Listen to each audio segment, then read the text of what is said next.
மக்கள் அனைவருக்கும் வணக்கம். வருகின்ற 23ஆம் தேதி நடக்கக்கூடிய தமிழக சட்டமன்ற தேர்தலில் முதலில் ஒவ்வொருத்தரும் உங்களுடைய ஜனநாயக கடமையை நிறைவேற்றுங்கள். நீங்கள் எந்த அரசியல் கட்சியை சார்ந்தவராக இருந்தாலும் வாக்களிப்பது உங்களது கடமை. வருகின்ற தேர்தலில் யாருக்கு வாக்களிக்க வேண்டும், ஏன் வாக்களிக்க வேண்டும், எதற்காக வாக்களிக்க வேண்டும்?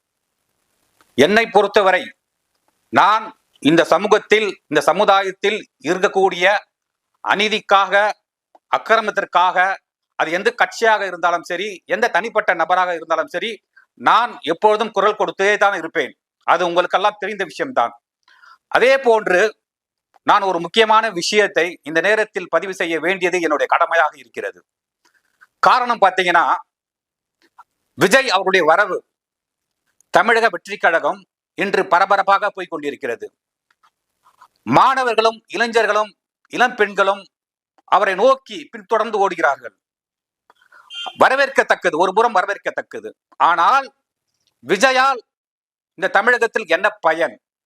அவர் கொடுத்துள்ள வாக்குறுதி நிறைவேற்றப்படுமா அப்படின்னு பாத்தீங்கன்னா, நிச்சயமாக விஜய் அவர்கள் கொடுத்த வாக்குறுதியை நிறைவேற்றவே முடியாது. ஏன் சொல்கிறேன் என்று பார்த்தீங்கன்னா, அவர் கொடுத்த வாக்குறுதி நான் ஏற்கனவே ஒரு பதிவு சொல்லியிருக்கிறேன். வருடத்திற்கு, ஒரு வருஷத்திற்கு 20 லட்சம் கோடி செலவாகும். எப்படி? ஒரு வருஷத்திற்கு 20 லட்சம் கோடி. அப்படி இருக்கும் பொழுது தமிழ்நாட்டில் எவ்வளவு வருமானம் வருது? எதன் மூலியமாக தமிழ்நாட்டில் வருமானம் இருக்க முடியும்?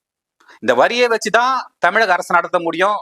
ஒரு பக்கம் இந்த டாஸ்மாக் வருமானம், இதுதான் நடத்த முடிகிறே தவிர, இவர் கொடுத்த வாக்குறுதிகளை எந்த அடிப்படையில், எந்த வரவை வைத்து இவர் வாக்குறுதி கொடுத்தார் என்று தெரியவில்லை. ஒரு விஷயம்.